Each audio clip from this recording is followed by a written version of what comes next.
The championship table has been set.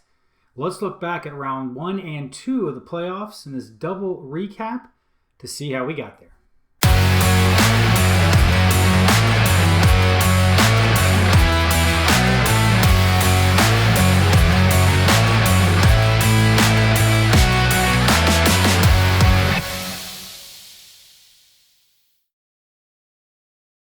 The playoffs are always a hopeful time of year. Despite what may have happened getting there, no matter whether you scored the most points in the league or you ended up with a losing record and backing in, once you make it to the playoffs, sky's the limit. Everyone has their sights set on the championship game and holding that Pilsner several weeks after based on shipping and handling. But we all know that just getting there is what matters. So let's see what happened in round 1.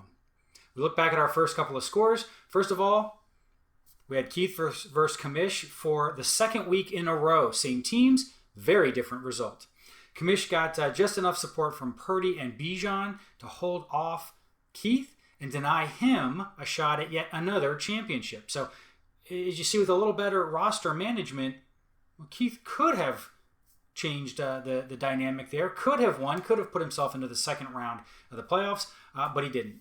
Flexing Tyrone Tracy would have been all that he needed over the double tight end set that he actually went with. But for Kamish, even with that 57, 6-touchdown performance from Trevor Lawrence on the bench, it was enough to slide past Keith and into the second round of the playoffs. Keith, on the other hand, he sets up, an exciting double matchup in the next round that means absolutely nothing. Our next game, Alex Billy versus Joe. This one wasn't quite as close. Wasn't quite as exciting, obviously, as you look at that. Alex Billy has been surging over the past 5 or 6 weeks or so, averaging about 161 points per game. In that time, continues right on with the high score in the winner's bracket. Joe, on the other hand, stumbled quite a bit. Got very little support from anyone not in a Rams uniform. In fact, other than the 2 quarterbacks on his roster, both starting and in the bench, no one else scored even 20 points. That was rough. So Joe ends up mucking about with Keith, fighting for 5th and 6th over the next few weeks, while Alex Billy gets himself a date with Seth Mike for the right to play for their first championships, respectively. If we look at the consolation ladder for the first round, this game literally does not matter. But interesting to point out, had Don Chris been able to somehow wrestle that number 6 spot away from Alex Billy and got himself into the playoffs. In fact, if he had been in the playoffs in any of the spots, any of the positions there, you see that 175.7. Well, that was high score for anyone playing a game this first round. So, man, what could have been? All he had to do was get there, and he would have gotten himself into the second round. Unfortunately, that did not happen, and he is left to stew a bit over some lost opportunities. Let's take a look at what the bracket looks like for this first round.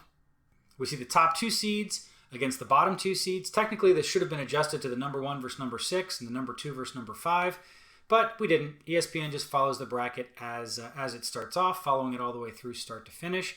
And so this is how we see it shape up for round 2. So let's take a look at round 2. Here we go. Champ versus your Kamish. Oh, this was a rough game. Best game of the playoffs so far. I know we're only 2 weeks in, but clearly this was the best one. Despite negative points from a quarterback on one side and nearly a goose egg from a running back on the other side, this one went down to the wire. And it was the highest scoring game, easily, of the weekend. Kamish pushing the points leader to the brink, takes him all the way to the final couple of minutes in the last game played for the week. But in the end, it just wasn't quite enough. If Kamish had been able to trust Romeo Doubs, although he's given him no reason to trust him over the course of the season, trusted Doubs over Michael Pittman, he would have been playing for potentially his 3rd championship. Unfortunately, even though your reigning champ left quite a few points on the bench, mostly just putting a viable quarterback in, starting Nix instead of the abominable, the absolutely atrocious Jackson Dart last week. -5 points? How does that even happen? Well, I guess that happens. He only threw for 33 yards. Anyway, really it ended up being Ashton Janty's 60-yard touchdown catch on Sunday.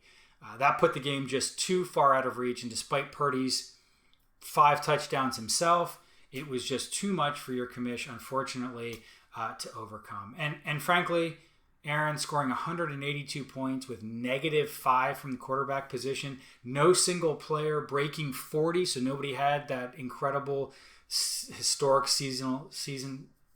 game of the season.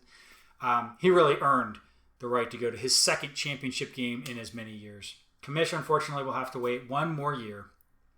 And just a side note on this one, this was the third matchup between your commish and your reigning champ. Your commish scored 134, then 157, then nearly 175 points in those 3 games, and went 0-3. I mean, what else do you have to do? What does a guy have to do to catch a break around here? Regardless, your reigning champ moves on. We might be saying that again for a whole nother season. The next game in the winner's bracket, we had Alex Billy versus Seth Mike. This was a sad game. This was kind of unfortunate. Alex Billy had been on a tear. We mentioned it for round 1. 161 points over the previous six weeks leading up to this game. And then most of his team just flat out forgot to show up. I would have preferred if it had been somehow Caleb Williams' fault that he lost.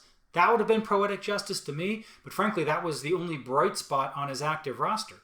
And in fact, if you look into the bench, other than the 2 cute quarterbacks that he had rostered, no one hit 20 points. That was rough. That was a huge letdown, a big disappointment. Seth kept it interesting by not scoring a whole lot of points himself. In fact, he was losing going into the Monday night game, and there was a decent chance that maybe Kittle would only score 8, not the 8.5 that would be needed, but not to be the case. Kittle had a great game, ends up being Seth's highest scoring player on the week, and puts that one, the final score is not nearly as close as what that game kind of felt like it might have been. If for some reason Seth had gone with Ferguson over Kittle in the tight end spot, Alex Billy would have been playing for potentially his first championship. Unfortunately, for Alex Billy, he is not. He will have to wait another year, but Seth now gets to go up against our reigning champ for his chance to hoist a championship Pilsner. If we look at the consolation ladder, we're going to skip the winner's consolation ladder because, again, irrelevant. But down in the full consolation ladder, the loser's bracket, we like to call that, well, Pancho was there trying to salvage something from this forgettable season, and he didn't quite get there, unfortunately. You see, a perfect roster would have been needed for him to get the win, but that meant swapping out 4 different players from his bench for the right 4 players in his active roster, and that would have been highly unlikely, very improbable for him. On the other hand, Don Chris, nearly 50 points from Puka and his crazy. That was enough to save him from having to fight to not to get into last place in the final week. So the most notable result that we see, the next game, second most points on the season for him. Hoffman says, I am not doubling down on last place. He avoids the possibility of an unprecedented second straight losing season. No, not second straight losing. Second straight last place finish by posting his second highest score of his season. Ian would have needed a perfect roster himself to take Hoffman down. Unfortunately, he did not do that. He would have needed to drop in DJ Moore, Stevenson, and get them into his lineup. He didn't, and so despite Hoffman getting a goose egg from the tight end spot, he pushes Ian and Pancho now in last place for that final game to fight to keep the naming rights going into next season. As we look at the bracket for round 2, we see the top 2 seeds advance, setting up the division winners against each other. Number 1 versus number 2, the number 1 and the number 4 scoring teams against each other. This is what our playoff has come down to. This is the championship game. So as we preview that and look ahead, well, your reigning champ, he currently has a 9-point favored lead for based on projections, which we know can be wildly inaccurate, but both have some decent projections there, 151 and 160 respectively. Looks to be a high-scoring game, which we hope it to be. That makes it a little more interesting. When you look at it, it looks like Aaron has slightly better matchups across his roster as he has it today. But I give the intangibles to Seth.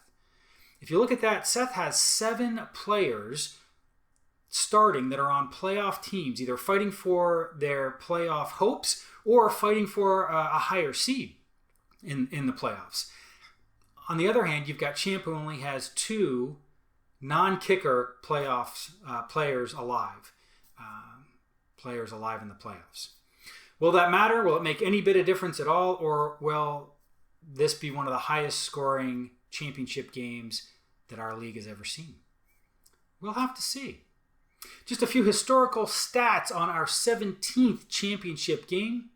Aaron will be making his 4th championship appearance, tying Keith and Hoffman as the only other players to have made it to the championship game 4 times.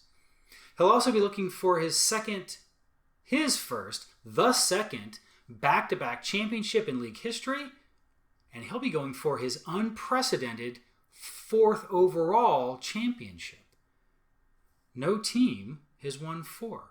We'll see if he can do it. His perfect record in championship games is also on the line. He is 3-0, sharing the undefeated championship game record with Keith and your commish. We'll see if he can maintain that streak. I know who I'm rooting for. Enjoy championship week.